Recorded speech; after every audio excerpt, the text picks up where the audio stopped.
Bonjour Jacques Laberge, je suis ici pour vous parler de communication au sein des équipes de travail, de la communication pour les gestionnaires et les chefs d'équipe, qui sont le lien entre les orientations stratégiques de son organisation et les équipes de travail, donc qui sont le lien entre ce qui est pensé stratégiquement et l'exécution dans une organisation.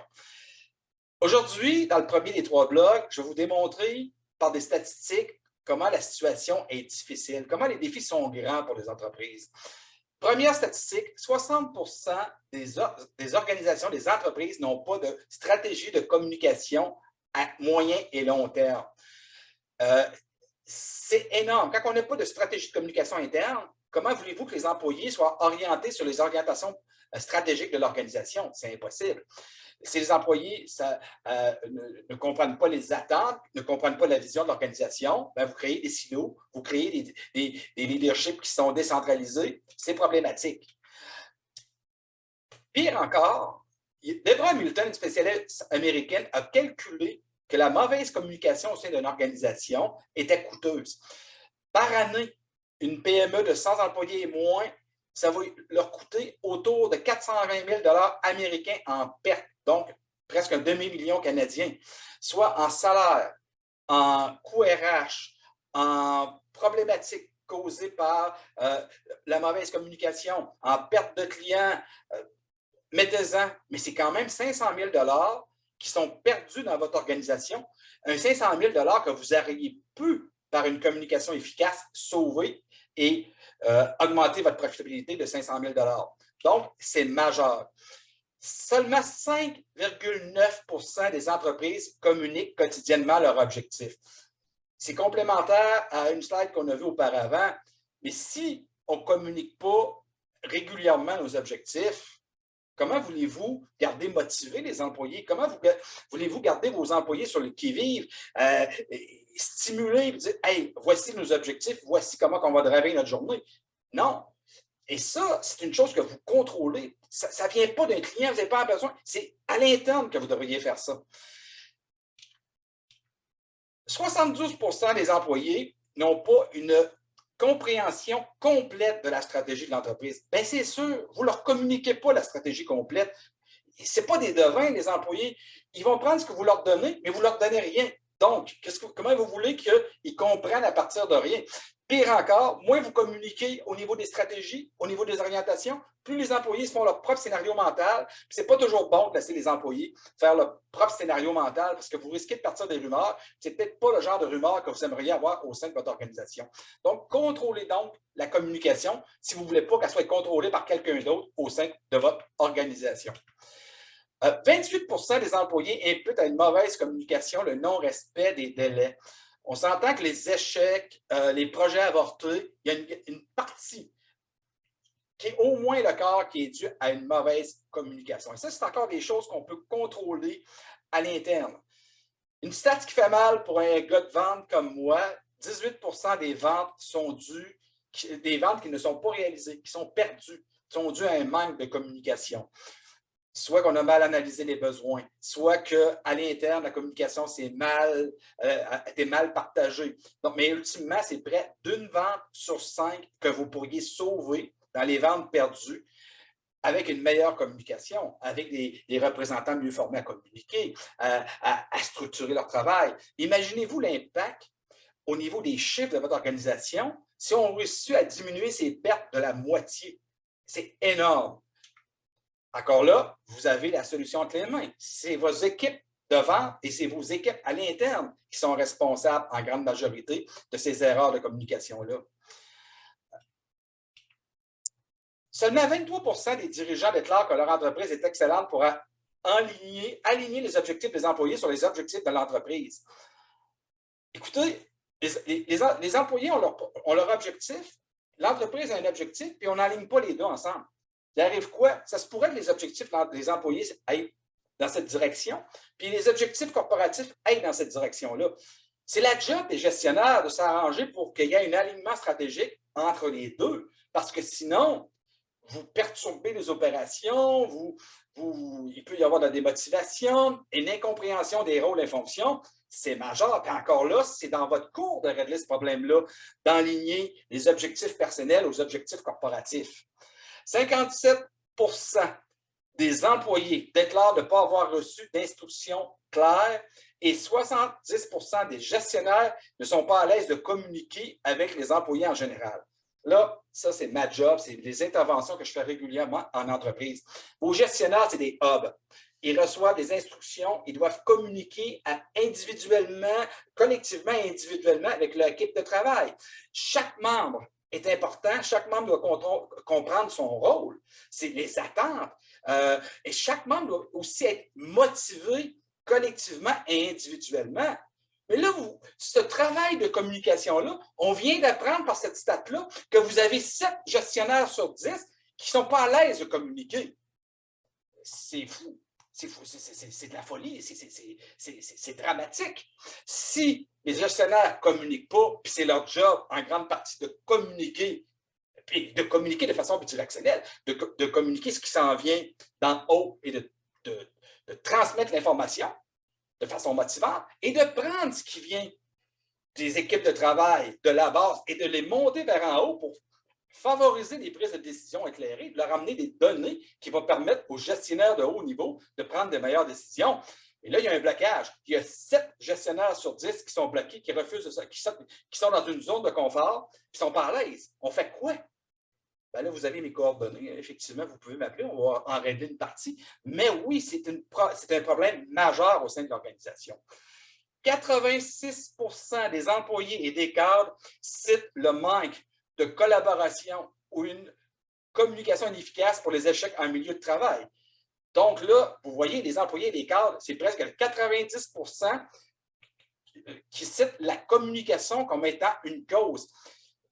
Que ce soit une réunion d'équipe, que ce soit du transfert d'informations, il y a un paquet de processus de communication interpersonnelle qui doit être mis en place pour favoriser les échanges. Là, on parle de communication interpersonnelle. On peut aussi en venir aux outils de communication à l'interne que vous avez pour favoriser le partage de l'information. C'est majeur. Si l'information n'est pas partagée ou si elle est partagée de façon partielle, bien, ça a un coût pour votre organisation, encore une fois. Et c'est encore une chose que vous contrôlez.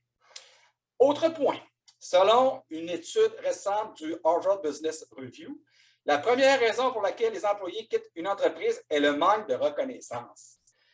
Écoutez, on est en 2022 au Québec. Les entreprises courent après les employés. On met quasiment des pièges en avant des entreprises pour attraper des employés et les rentrer de force dans l'organisation. Vous avez des gens à l'interne, vous avez déjà des employés, puis il n'y a pas de stratégie de reconnaissance. Ça ne fonctionne pas. Il y a une autre statistique qui vient confirmer ça. 50 des employés qui quittent une entreprise citent leur supérieur hiérarchique comme étant une cause de leur départ. Pas nécessairement la cause principale. Mais s'il y aurait eu un gestionnaire qui communique, il serait peut-être resté. Voyez-vous l'impact au niveau des coûts de votre organisation, de la productivité, de ne pas retenir des gens que vous auriez dû retenir? C'est majeur. Et c'est pour ça qu'il vous faut former nos gestionnaires. 12 des employés sont d'accord pour dire que les entreprises font un bon travail d'intégration lorsqu'on intègre un nouvel employé. Ça veut dire que 88 des employés qui ont été intégrés, qui considèrent qu'ils ont été mal intégrés au sein de leur équipe. Et 88 c'est près de 9 employés sur 10 qui affirment que leur intégration, je vais vous le dire, c'est de la merde. Et ça, c'est encore une chose que vous contrôlez. Et vous savez qu'une intégration bien réussie a 2 impacts majeurs pour une organisation. Premier impact, vous raccourcissez la courbe d'apprentissage. Donc, vous rendez l'employé productif beaucoup plus rapidement. Deuxième impact, un employé qui est bien intégré va avoir tendance à rester beaucoup plus longtemps au sein d'une organisation qu'un employé qui est mal intégré. Donc là, encore là, vous courez après votre propre perte. Et c'est des choses, un plan d'intégration, ça se bâtit, ça s'écrit, ça se structure. C'est comme un plan marketing, un plan de vente, un plan de développement des affaires, un plan de développement technologique. Ça doit se structurer. 69 des employés ont déclaré qu'ils travaillaient plus dur s'ils se sentaient appréciés par leur organisation. Écoutez, je lis ça, là, je le regarde devant moi, j'ai le chiffre devant moi, j'ai quasiment envie de tomber à table. Là, je me retiens, je suis fait fort, je vais rester debout. Mais comment voulez-vous rester de marre devant une telle stat? Les employés disent qu'ils travailleraient plus fort, qu'ils seraient plus productifs. On fait juste leur dire un merci. Hey, dire tu as fait une bonne job. D'avoir une stratégie cohérente. Mais encore là, je reviens que si vous avez 7 gestionnaires dans votre entreprise sur 10 qui n'est pas à l'aise de communiquer, bien ça, c'est un résultat. Vous avez 7 employés sur 10 qui disent, bon, moi, là, je ne comprends pas que le gestionnaire ne communique pas avec moi, ça ne me motive pas, ben, je vais faire le minimum, puis c'est correct, je vais être payé, pas de problème. C'est majeur d'avoir des gestionnaires et des chefs d'équipe qui communiquent efficacement. Vous le voyez, les statistiques, ça crie que les besoins de communication. Une stat qui m'a fait rire, je vous la donne, 51% des travailleurs disent que leur dernier anniversaire de travail n'a pas été reconnu. C'est banal, à la limite niaiseux, mais c'est le petit facteur quand vous avez des employés qui ont un côté plus feeling que thinking, qui va les dire hey, je fais partie d'une organisation, qui va leur faire sentir qu'ils sont partie intégrante de votre organisation. Ça ne coûte rien de dire bonne fête. C'est gratis. À la limite, vous achetez un gâteau, ça va vous coûter 10$, mais si vous gardez l'employé heureux, c'est des coûts ridicules. Ça prend juste une petite feuille, puis avoir j'ai X employés dans mon équipe, voici les dates, je les rends dans mon agenda, puis je souligne leur fête. Ce minimum-là n'est même pas fait au niveau de la communication au sein des organisations. C'est majeur. On s'entend que c'est tellement facile à corriger qu'en dedans de 10 minutes, là, ça devrait être rentré et corrigé au sein des organisations. 84% des employés envisageraient de quitter leur emploi actuel si on leur offrait un poste dans une entreprise jouissant d'une excellente réputation. Le fait de ne pas engager, de ne pas enrôler, d'ignorer les besoins communicationnels de vos employés font qu'ils sont accessibles, ils sont ouverts au maraudage. Et on s'entend qu'aujourd'hui, les employés se font appeler, là, ils ont des offres. Mais si ils ne se sentent pas importants dans votre organisation, puis arrive une entreprise connue qui leur offre des bonnes conditions, écoutez, tout ce que vous allez avoir, là, savoir, c'est que vous avez une démission sur votre bureau, puis il va être trop tard pour réagir. Mais encore là, ça va être en grande partie de votre faute. C'est sûr qu'il y a 30 000 de différence entre sur le plan salarial, et ça ne sera pas de votre faute. Mais souvent, l'employé peut quitter pour des mêmes conditions parce qu'il ne se sent pas apprécié. Il ne sent pas que son travail a une valeur. Donc, ça, c'est important. Communiquez votre satisfaction, motivez vos employés.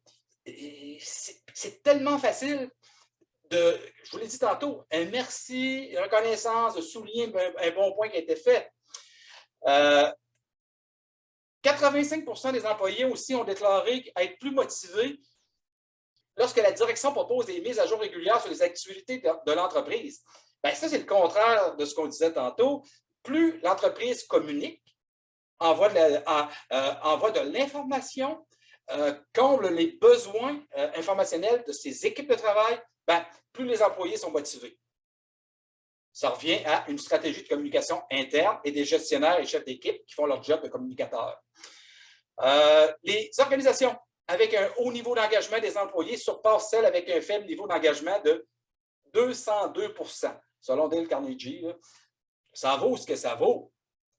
Mais ultimement, c'est que si vous avez une auto qui roule, ça va bien, et si vous avez un bolide de course, bien, le bolide va aller plus loin, va aller plus vite, puis il va vous amener aux objectifs que vous avez ciblés. Donc, vos employés, c'est des autos. Si vous ouvrez le hood puis vous faites les ajustements au niveau de l'engagement, au niveau de la motivation, au niveau des conditions, au niveau de leur faire sentir la valeur de leur travail, le sens de leur travail, bien, vous allez créer des bolides, vous allez avoir des gens. Donc, et ultimement, votre productivité va s'en retrouver grandement améliorée. Et de l'autre côté, encore là, très amusant, 85% des dirigeants d'équipe déclarent que l'engagement des employés est une priorité. Donc, d'avoir des stratégies de fidélisation, des stratégies de motivation. Mais il y a 33% des gestionnaires qui y consacrent des efforts pour différentes raisons. Ils n'ont pas le temps, zone de confort, je vous ai dit tantôt. Donc, ils sont conscients, nos gestionnaires, ils sont conscients des besoins de communication, de motivation, mais ils ne le font pas parce qu'ils priorisent d'autres choses, parce qu'ils n'aiment pas communiquer. Ils sont 7 sur 10 qui ne veulent pas communiquer. Donc, on tourne en rond, là, mais c'est la même problématique de communication qui est un frein pour les organisations. 80% des opportunités d'amélioration d'une organisation proviennent des employés de première ligne. Donc, les employés, les autres, sont en contact. Ils vivent avec les machines, les opérations. C'est eux autres qui ont la substance pure. Mais si vous n'avez pas une communication bidirectionnelle, si votre gestionnaire qui n'est pas à l'aise de communiquer, puis il n'est pas à l'aise de communiquer en haut, bien, il devient un goulot d'étranglement et il affaiblit votre entreprise. Parce que de l'information pertinente qui pourrait vous aider à prendre des décisions éclairées ne sont pas communiquées. On augmente donc le risque dans la prise de décision organisationnelle à cause d'une mauvaise communication. Et je vous parlais tantôt de coûts, mais ça fait partie des près de 500 000 $ de perte d'une entreprise. Prise de mauvaise décision parce qu'on n'avait pas l'information qu'on aurait dû avoir de la base. Donc, la communication, j'en parle depuis tantôt, descendante, mais la communication doit être aussi ascendante dans une organisation et plus encore transversale avec les autres départements. Autre point, au niveau des bénéfices de votre organisation, une entreprise qui a des employés engagés, le taux de satisfaction des clients est de 98% supérieur et ils ont une fidélité de la clientèle de 50% supérieure à celle aux entreprises qui ont des employés qui sont désengagés. Donc, tout ce qu'on parle depuis tantôt, communiquer, engager, fidéliser, ça a un impact sur votre business, ça a un impact, on a parlé de productivité, mais ça a un impact majeur sur la satisfaction de vos clients et la fidélisation de vos clients. Puis c'est un des enjeux majeurs des entreprises, fidéliser nos clients et fidéliser nos employés. Et les deux passent par une meilleure communication au sein de l'organisation. L'amélioration de la productivité, les employés mieux informés surpassent leur part de 77% au niveau de la productivité du travail d'un employé. Ça, c'est Gartner. Encore là, c'est peut-être des chiffres qui sont gonflés. Mais un bolide que vous avez motivé, que vous avez fait des fine-tuning, qui est prêt à rouler puis qui est prêt à gagner la course, bien, c'est certain qu'il risque de gagner versus un bolide qui, je participe à la course. Je ne sais même pas si j'ai du gaz dans mon auto. Vous voyez la différence entre les attitudes, puis vous voyez l'impact que ça va avoir. Un employé qui est motivé, qui veut vraiment régler le problème d'un client, versus un autre, ouais, OK, on verra, je l'appellerai quand ça sera le temps. C'est majeur. Ça a un impact sur les attitudes au sein de vos équipes de travail. 80% des travailleurs nord-américains affirment que la communication avec les employés est essentielle pour développer la confiance avec leur employeur. On vient de dire que 7 gestionnaires sur 10 ont de la misère à communiquer. Et là, 80% des employés disent que c'est la communication qui fait que je vais avoir confiance dans mon gestionnaire. Est-ce que vous voyez le problème de confiance au sein de vos équipes de travail face aux gestionnaires? Cette stat-là est dévastatrice. Il faut communiquer, sinon la relation de confiance ne s'établira pas. On dit souvent que la création du lien de confiance en gestion va souvent passer par du coaching du personnel. Mais un cadre qui n'est pas à l'aise de communiquer ne fera pas de coaching. C'est la tâche la plus payante, la plus productive sur une équipe de travail de la coacher. Puis ça, on va s'entendre que si vous coachez votre équipe, vous augmentez sensiblement votre lien de confiance. Un autre stat qui prouve que si on a des employés qui sont engagés, on peut générer 21% de plus de bénéfices. Ça revient encore à mes autos. Si toutes mes autos roulent vite, je vais produire plus, je vais vendre plus, je vais faire plus de sous, je vais avoir plus de productivité. C'est juste logique. 5000 professionnels interrogés par Korn Ferry ont déclaré que vouloir de nouveaux défis est la raison la plus importante pour chercher un nouvel emploi. Encore là, c'est de la communication. Comment ça se fait que vous ne saviez pas que vos employés sont rendus à un point d'avoir un nouveau défi? Est-ce que votre organisation aurait été en mesure d'offrir ce nouveau défi-là à l'employé qui quitte? La réponse est très souvent oui, mais je rencontre des entreprises très souvent, puis je leur pose la question, vous rencontrez vos employés à quelle fréquence? Ils me disent une fois par année, 2 fois par année. Hey, tu peux bien perdre du monde, tu ne leur parles pas. En théorie, là, il devrait y avoir des rencontres, du one-on-one ou du coaching régulièrement, et parmi les questions qu'on pose à un employé, c'est voir est-ce que le travail le satisfait toujours, est-ce qu'il veut des nouveaux défis, est-ce que je dois avoir une stratégie de délégation de tâches, est-ce que peut-être il serait rendu à un point d'avoir une promotion ou un poste dans un autre département qui le stimulera plus.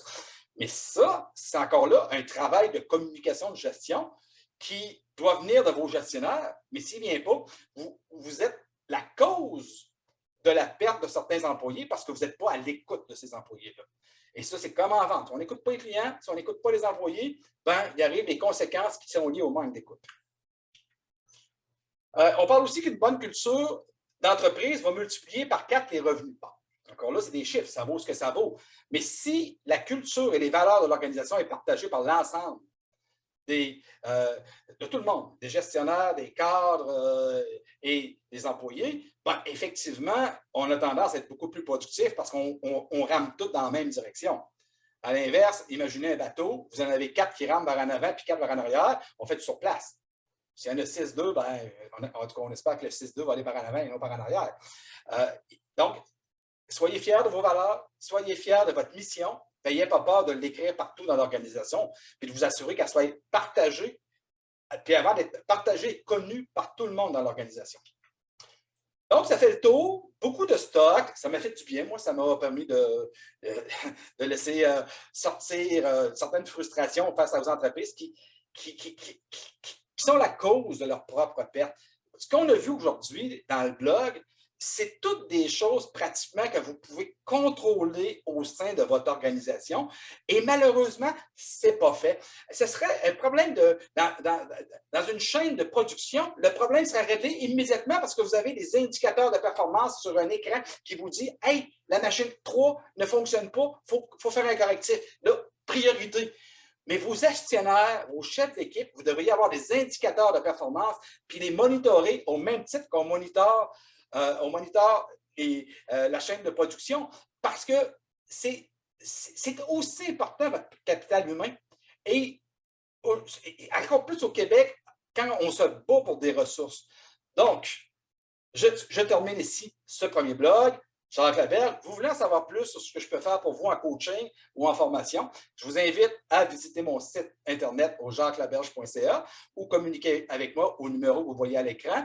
Et moi, j'adore parler de communication au sein d'une organisation. Puis il y a des solutions, il y a des façons de former, de coacher, d'ouvrir vos gestionnaires, de les sortir de leur zone de confort pour qu'ultimement, l'entreprise soit gagnante. Donc, vous voyez les coûts, là? On a parlé des coûts, là? Ce sont des formations et du coaching qui se payent par eux autres mêmes parce que vous allez être gagnant au niveau de la productivité de votre organisation.